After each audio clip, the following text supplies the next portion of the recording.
Hello students, welcome back.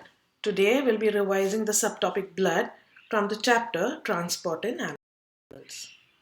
Blood is a mixture of several components such as the RBCs, WBCs, platelets and the plasma. It's very clearly depicted in the diagram that 55% of the blood is made up of plasma and the rest 45% is made up of the remaining three components.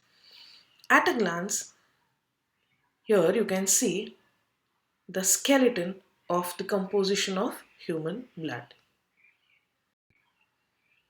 Now we'll discuss more about the structure and function of each blood component. To begin with, plasma. Plasma is a straw-colored liquid and it transports blood cells, soluble nutrients such as glucose, amino acids, carbon dioxide, other wastes of digestion, antibodies, antitoxins, hormones, ions, and so on. The next component is the red blood cell. These red blood cells have a special biconcave disc shape which is very clear in the diagram and hence increases the surface area and makes the diffusion of oxygen into and out of the cell easier. It transports oxygen from lungs to all the respiring tissues. It contains hemoglobin, a red iron containing pigment which can carry oxygen. The next component is the WBC or the white blood cells. These are made in the bone marrow and in the lymph nodes. They have a nucleus which is large and lobed, which is very clear in the given diagram. They can move around and squeeze out through the walls of the blood capillaries into all parts of the body. There are many different kinds of white blood cells. They all have the function of fighting pathogens. Pathogens are nothing but the disease-causing bacteria and viruses, and to clear up any dead body cells in your body. There are mainly two types of WBCs, the phagocytes and the lymphocytes. Very clear in the given diagram.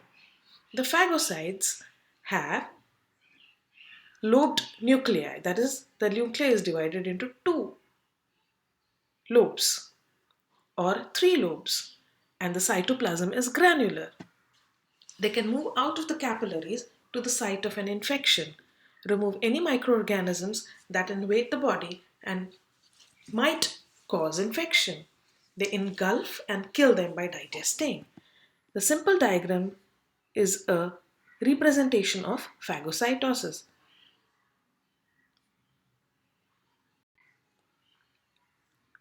The next type are the lymphocytes.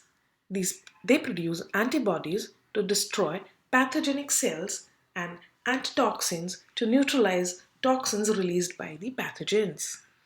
They can easily be recognized under the microscope because they have a large round nucleus which takes up nearly the whole cell and their clear non-granular cytoplasm.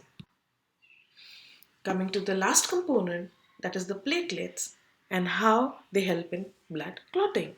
Platelets are fragments of cells which are involved in blood clotting and forming scabs where skin has been cut or punctured.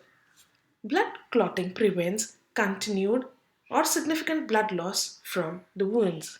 Scab formation seals the wound with an insoluble patch that prevents entry of microorganisms that could cause infection. It remains in the place until new skin has grown underneath it, sealing the skin again.